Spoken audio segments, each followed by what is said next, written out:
नमस्कार विद्यार्थी मित्रांनो, स्वागत आहे तुम्हा सर्वांचं अभ्यास गुरु या चॅनलवर. विद्यार्थी मित्रांनो, या व्हिडिओमध्ये 25 प्रश्न आपण पाहणार आहोत. 25 पैकी किमान 20 प्रश्नांची उत्तरे तुम्हाला यायलाच पाहिजे. विद्यार्थी मित्रांनो, हे सर्व प्रश्न पोलीस भरतीमध्ये वारंवार विचारले गेलेले आहेत.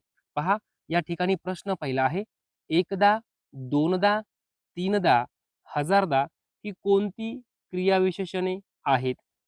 पर्याय पहा, विचार करा आणि कमेंटमध्ये उत्तर सांगा. तर या ठिकाणी योग्य उत्तर आहे आवृत्तीवाचक. लक्षात ठेवा, एकदा, दोनदा, तीनदा, हजारदा ही काय आहे? क्रियाविशेषणे आहेत. पण कोणती क्रियाविशेषणे आहेत? तर आवृत्तीवाचक क्रियाविशेषणे आहेत. पुढील प्रश्न पहा, पुढीलपैकी चुकीची जोडी ओळखा. पर्याय पहा, प्रभाकर, आचार्य प्रल्हाद केशव अत्रे, दर्पण, बाळशास्त्री जांभेकर, दीनबंधू, कृष्णराव भालेकर, शतपत्रे, गोपाळ हरी देशमुख. विद्यार्थी मित्रांनो, या ठिकाणी आपल्याला काय दिलेलं आहे? वृत्तपत्र, आणि ते कोणाचं आहे ते दिलेलं आहे. मग आता या ठिकाणी कोणता पर्याय चुकीचा आहे?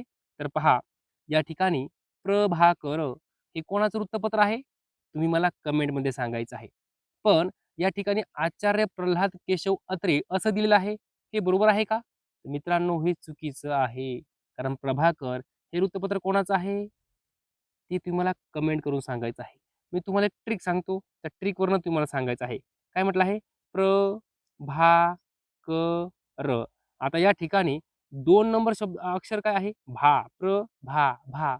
भावरूनच आपल्या उत्तराची सुरुवात आहे आणि तुम्ही मला कमेंट करून सांगायचं आहे. तर या ठिकाणी चुकीची जोडी ओळखा म्हटलं आहे की नाही? पहिला पर्याय आहे तो चुकीचा आहे. दुसरा पर्याय पहा, दर्पण, बाळशास्त्री जांभेकर. बरोबर आहे का? 100% बरोबर आहे. दीनबंधू, कृष्णराव भालेकर. बरोबर आहे का? बरोबर आहे. शतपत्रे कोणी लिहिली? गोपाळ हरी देशमुख. बरोबर आहे का? 100% बरोबर आहे. ओके. पुढे पहा, मॅग्नस कार्लसन हा खेळाडू कोणत्या खेळाशी संबंधित आहे? Magnus Carlsen. तर या ठिकाणी योग्य उत्तर आहे बुद्धिबळ. बुद्धिबळ. पुढे पहा, तळे या शब्दाचे अनेकवचन कोणते? हा प्रश्न 10 वेळापेक्षाही जास्त वेळा पोलीस भरतीमध्ये विचारला गेलेला आहे.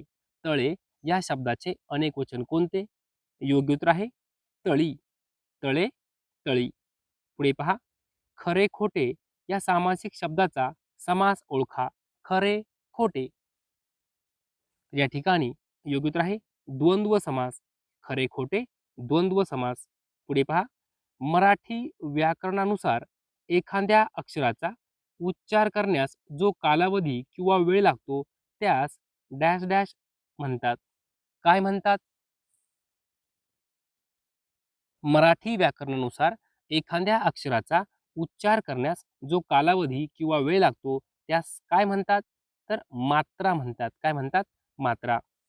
पुढे पहा, जी-पी-आर-एस या संज्ञेचा अचूक विस्तार ओळखा.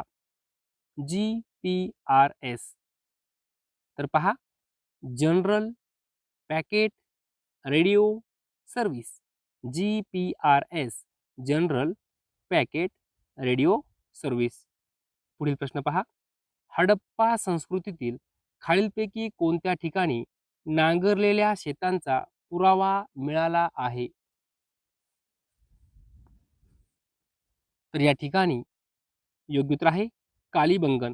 लक्षात ठेवा, हडप्पा संस्कृतीतील कालीबंगन या ठिकाणी नांगरलेल्या शेतांचा पुरावा मिळाला आहे. पुढे पहा, यकृत हा अवयव शरीरातील डॅश डॅशशी संबंधित आहे. तर या ठिकाणी योग्य उत्तर आहे पचन संस्थेशी. लक्षात ठेवा, यकृत हा अवयव आपल्या शरीरातील पचन संस्थेशी संबंधित आहे. पुढे पहा, खालीलपैकी कोणी हंटर आयोगाकडे साक्ष दिली होती? तर पहा, योग्य उत्तर आहे महात्मा फुले. महात्मा फुले यांनी हंटर आयोगाकडे साक्ष दिली होती. पुढचा प्रश्न, इन्सुलिनचे स्रवण डॅश डॅश यामधून होते. हा प्रश्न 25 वेळापेक्षाही जास्त वेळा पोलीस भरती, तलाठी भरतीमध्ये विचारला गेला आहे. इन्सुलिनचे स्रवण डॅश डॅश यामधून होते. योग्य उत्तर आहे स्वादुपिंड. स्वादुपिंड. पुढे पहा. पुढीलपैकी कोणत्या पर्यायातील वाक्यात शब्दयोगी अव्यय आले आहे? विद्यार्थी मित्रांनो, पर्याय वाचा. लगेच उत्तर आलं पाहिजे तुम्हाला. शब्दयोगी अव्यय म्हणजे काय समजलं पाहिजे. पहिला पर्याय आहे आंबा खाली पडला. इथं आहे का? इथं नाहीये. पतंग वर गेला आहे का? नाही. चालत चालत मी दूर गेलो आहे का? नाही. पाणथस्त झाडाखाली बसले आहे. झाडाखाली, खाली, खाली काय आहे? शब्दयोगी अव्यय आहे. या ठिकाणी योग्य उत्तर आहे 4 नंबर पर्याय. पुढील प्रश्न पहा. हर्ट्झ. हर्ट्झ हे डॅश डॅश या मापनाचे एकक आहे. हा प्रश्न 7 ते 8 वेळेस तलाठी भरती, पोलीस भरतीमध्ये विचारला गेला आहे. याचं उत्तर यायलाच पाहिजे. हर्ट्झ हे वारंवारतेचे एकक आहे. वारंवारता. ओके. पुढील प्रश्न पहा. अमेरिकन व फ्रेंच राज्यक्रांतीच्या वेळी कोणत्या तत्वांचा पुरस्कार करण्यात आला? पहिला पर्याय पहा. स्वातंत्र्य, समता, बंधुता आणि उर्वरितपैकी सर्व. विद्यार्थी मित्रांनो, अमेरिकन व फ्रेंच राज्यक्रांतीच्या वेळी स्वातंत्र्य, समता आणि बंधुता या सर्व या तत्वांचा पुरस्कार करण्यात आला.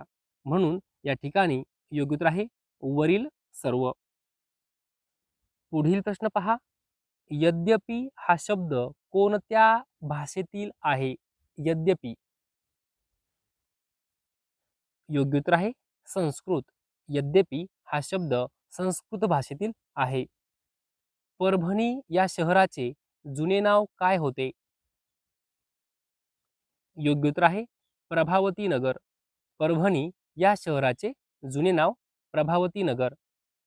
मोडक सागर हे धरण कोणत्या जिल्ह्यामध्ये आहे? योग्य उत्तर आहे ठाणे. मोडक सागर हे धरण ठाणे जिल्ह्यामध्ये आहे. 30 वेळापेक्षाही जास्त वेळा हा प्रश्न पोलीस भरतीमध्ये विचारला गेला आहे. पुढे पहा. दूधगाव विद्यार्थी आश्रम या संस्थेची स्थापना खालीलपैकी कोणी केली? दूधगाव विद्यार्थी आश्रम. योग्य उत्तर आहे कर्मवीर भाऊराव पाटील. कर्मवीर भाऊराव पाटील. पारा या मूलद्रव्याची रासायनिक संज्ञा कोणती आहे? योग्य उत्तर आहे Hg. पारा Hg. पुढे पहा.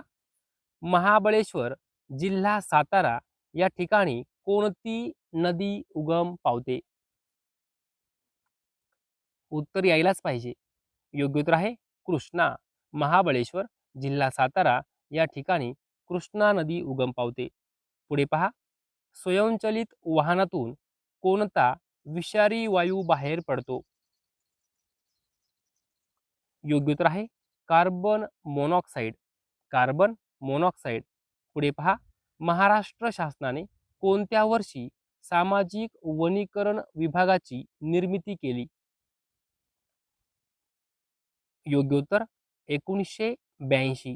महाराष्ट्र शासनाने 1982 या वर्षी सामाजिक वनीकरण विभागाची निर्मिती केली.